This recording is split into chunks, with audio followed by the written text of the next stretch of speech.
What is this place? This place has a name for me, and it's simply Wickerson Studios.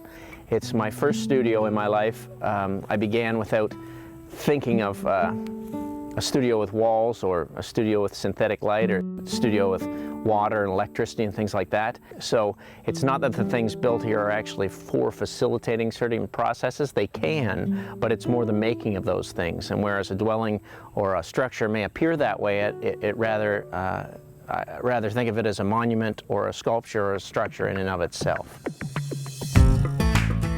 I came here in 2001 from Canada. Southern Ontario I originated from, but came here with basically the degrees that I achieved and where I was going through art school and practicing in Toronto, Ontario as an artist, teaching a bit on the East Coast, and then took a position here in Kansas City. And we came up here and it was not like this. It was all cut groom grass, red barn, the house was there, and immediately just that fall we cleared out the old barn and put in a gravel road, and this place started to be created in the fall of 2009, and stayed ever since. Put a washer on the end of the hose and blast it, clean off all the muck and mire. I don't know what mire means. It's a great word though, I was just thinking that. I love mire. What is mire? Basically, I've been working on the property. This is about maybe the sixth structure, whether it's a hole dug or whether it's a building built. This is probably the most permanent one. It's something from the aerial views and watching what had been developing here, I knew something had to exist on this corner. And so I started to dig a trench, which I call the trench of accomplishment, sometimes the ditch of despair. And we started to drag up these kind of wounded or dead like trees, hickory, walnut, and oak. The building itself I am calling Fisher of Men because it's gathered so many people, men and women, back to the property, and I think it's been a great place for it, and it's the most durable building that I've been building, and it's put me from the outer perimeter of the trench into noticing the perimeter of the whole property, and it's extended to the rock areas of where I've been gathering these stones. Women don't find you handsome, they should at least find you handy. My wife Beth, she's agreed with all the, I call them cockamamie ideas I've come up with, and this is the most normal or satisfying cockamamie idea I've come up with, and it's to be in the backyard and to be digging where she can look out the window and see where I am and see where I can put my hours in. It's kind of a challenge, you know, when he's gone. It's better when he's here working because, you know, we're both here and we're both interacting with the kids and they have a lot of fun, so it's not bad. I think she's very generous with those, with how we kind of fund ourselves and make things happen here.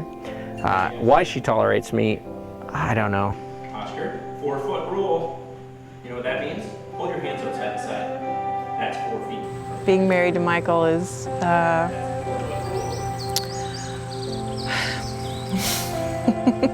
And as long as I follow the schedule of my kids, which is basically 7 a.m. till 7 p.m., and I'm there to put them to bed, and I don't hang out here too many late nights and have too many iron pours or lunar eclipse parties, then everything seems to work out.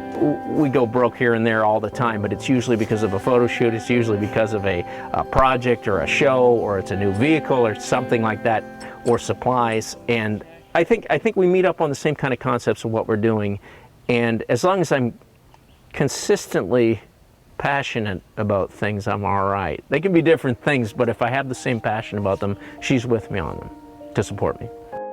Where there's a whip, there is a way. Where there's a whip, there's a way.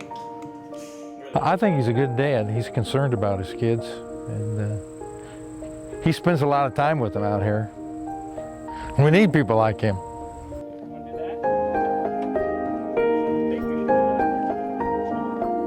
I always thought, like, who do you want to impress in life? And it always is maybe fictional characters or heroes or people in your mind or your parents or your teachers or things. But at a certain point with the kids, I want them to just respect or know that somebody did something. They're basically the ones that they don't have to appreciate it now, they don't have to understand it, they don't have to believe in it, they don't have to adhere to it, but they can recognize that somebody's out here building it, and that's enough of a, it doesn't get done on its own. That usually drives me forth. It will not get done on its own, so I simply push myself into that.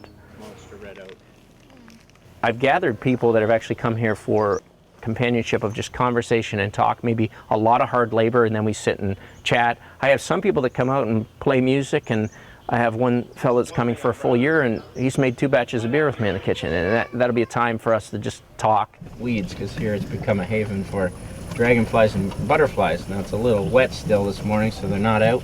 Michael, he's kind of hard to describe. He's someone you kind of have to meet and just have a conversation with to kind of figure him out. Even then, you probably can't figure him out. He thinks and sees things that I never can see. So I appreciate that about Michael. I like to think that he thinks out of the box. Yeah, he's a genuine sort of fellow, good character, a lot of good ideas. People usually kind of gather around him when there's a lot of people in the room. He's kind of the one that, I don't know, the leader, or not the leader, but the one everybody kind of looks to.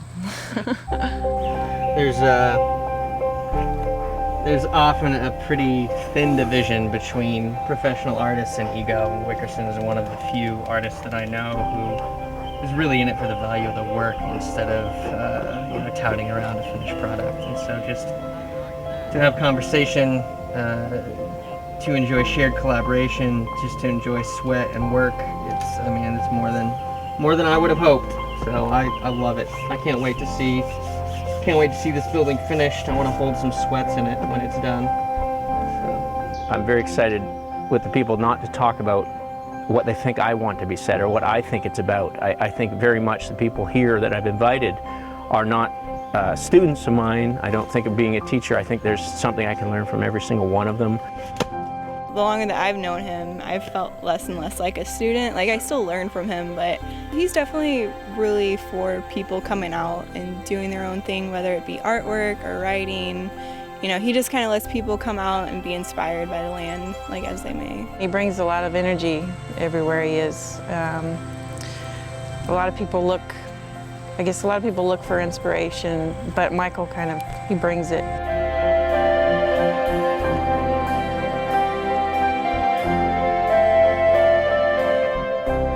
When people come out here, if they have an idea, he will fully encourage, follow your heart out here, as it were. That's one of the coolest things about being out here, is it's really open as to whatever you want to do.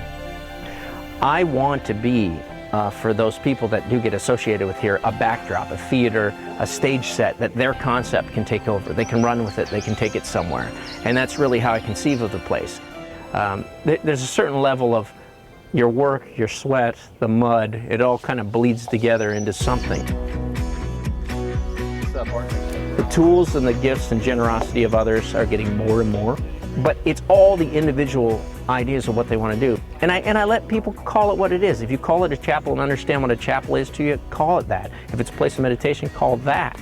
But see what it functions as for you. So I'm not understanding what I'm doing as an artist as much anymore.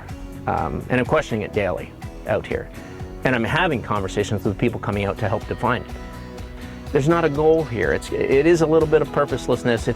I will find something else to do when this is done. There should be a couple of orange butterflies, which I've nearly named for some reason. I think it was my grandmother had a little sticks that she had at Christmas with googly eyes on it, and there was a nut in the corner, a walnut, and that was me. And she knew from the beginning that was Mike, the nut of the family. If it's crazy to think that you're most tranquil and feeling the most calm and happy while shoveling, then I'm crazy, because that is absolutely where I find the most pleasure in life, is when I can do that for an afternoon. And for people that crochet and stitch and sew, and they do line after line and make these scarves, you could think they're nuts for doing that. And they just make scarves after scarves after scarf. And like a painter who'd put down little dabs of paint and paint a picture from that brush. All I do is with a shovel. I've chosen my tool, and it makes total sense, and I feel incredibly happy. I don't need to go to work. I don't need to go to the gym. I don't need to contemplate things or move into a different realm. It all is in one place. My whole life was night job after night job after night job, whether it was nights putting baby food jars up and stacking them and replenishing shelves, which seems absolutely insane to me, or driving a bread truck all hours of the night. This seems insane to me, But finally I'm in tune with what the day is and what raises, and I do have kind of some points of following the moon, following the sun, follow the seasons, let your heart be the only motor. These are kind of models that I've kind of put into myself. All I am is my mind and my health. I don't think there's anything odd about that, but when you get in tune with it, you just simply can live by it.